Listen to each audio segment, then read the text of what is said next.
Hey everyone, I'm doing a review on the premium leather holster for the Bond Arms Derringer. This is the smooth line made for the rough and rowdy. Alright, so here it is. A review of a Bond Arms Derringer holster. You can find these on the Bond Arms website. Very good quality. It's nice leather. Smooth line. Because I have the rough and rowdy 410 45 long coat, and it's got the white stitching, and then it's got the belt loop. You may be able to get it in a clip, I can't remember, but I wanted to take this out in the field and give it a try before I did any kind of review. And the only reason why I'm doing a review is because I haven't found one yet of anybody else talking about it. So as I was searching for a holster, I figured I'd make this. It was kind of a pain in the butt to get. I found it on their website, and then I could not order it. You cannot order off their website for some reason. So the next thing I did is I went into my local gun shop where I picked this up, and I said, I need to order this holster. Spent 20 minutes with the guy. He could not figure out how to order me a holster. He could order me a barrel, he could order me a gun, but he could not figure out how to order me the holster I wanted.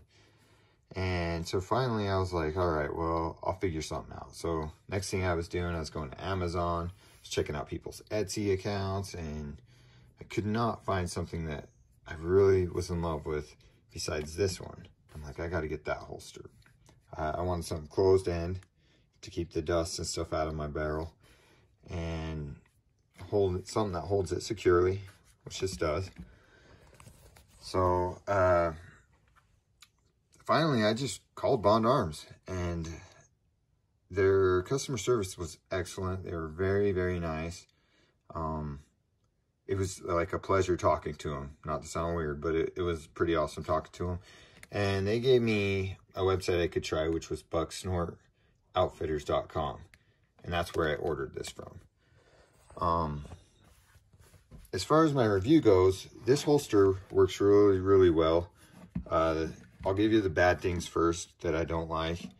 The price, it cost me like 110 bucks, I think. But after I got it, I've just dealt with the cost. I like it, you know. It looks fancy. It's made well.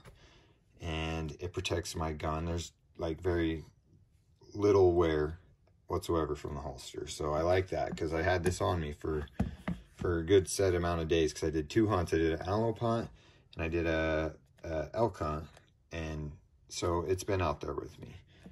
The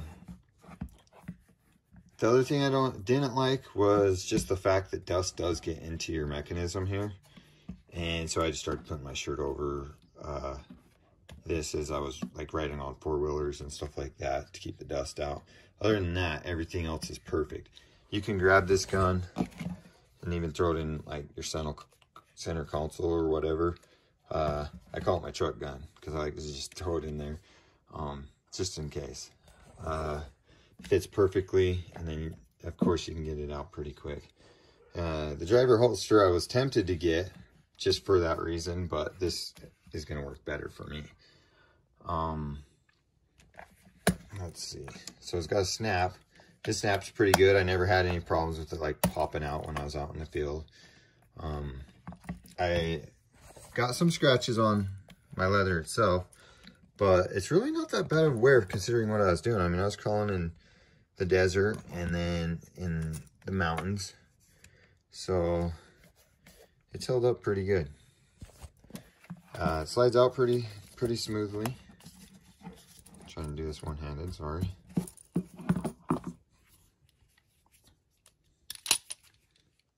Not loaded, just so you all know. Safety first, right? There's my gun. It's just your standard. Just wanted something as a backup, not to go have a shootout. This thing's pretty rad though, I like it. And then inside your holster, it's got that smoother leather inside there. And as you can tell, there's not a whole lot of like wear or anything on this thing.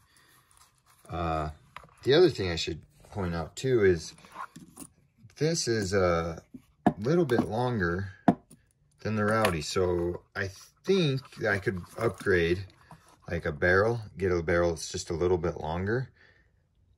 And I could try like, you know, a different kind of barrel if I wanted like a 357 or something like that. I could get a little bit of a longer barrel and just hook it on my Bond arms and still carry that without having to get a new holster. So that's pretty cool. Let me put it back in there and I'll show you what I mean. Okay, so it ends about here. So I can put my finger right here. So I think I can go a little bit longer. I'm not sure. Don't quote me on it, but I think I can. I'll show you what it looks like on me. Okay, so this is what it looks like on me here. When I'm hunting, I like to keep this belt buckle actually out of it so I can slide it back and forth as I need to. So as you're riding in like a Ranger or something like that, you can still sit down. If you're out in the bushes or hiding in the weeds, you can sit down and nothing's like jabbing you in the back, which is really cool. Then you could slide it back this way behind you when you're out there walking through the trees. Nothing's gonna catch.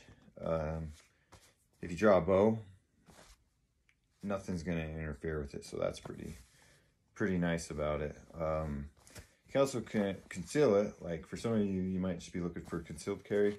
It does poke out a little bit like where the handle is. And it kind of sits out a little bit on there, but it's really not that bad. I mean, this shirt I have on is pretty tight, and you can't really tell. Once you get a jacket on, there's no way. Out hunting, I talked to lots of people. They had no idea I had a little backup gun on me. So, definitely pretty nice, and I recommend this if you're going for something like that. All right, so there you have it. If you have any questions or comments, leave them down below. As far as my recommendation with this, I say it's a pretty good quality holster. Really, I've took it through the ringer out there. Got a pronghorn out in the desert, and this came with me. Took it up into the high mountains, and this came with me. Like I said, it's not the best gun for a big old shootout or anything like that, but it's just an extra precaution. It's pretty nice, because especially if you're just out archery hunting, it's nice to have just a little something extra in case something was to happen to you, you know. You have not only your primary weapon, but you have a secondary if you needed it. And as far as the gun goes, like these critical defense, when I was shooting these at the range, man, I don't know, I'd like to shoot it into something solid for sure, but these were leaving big old holes in the picture, and it was pretty accurate.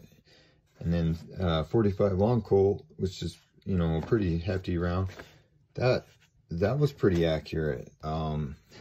These guys scatter like a mother. I don't recommend taking those into the range.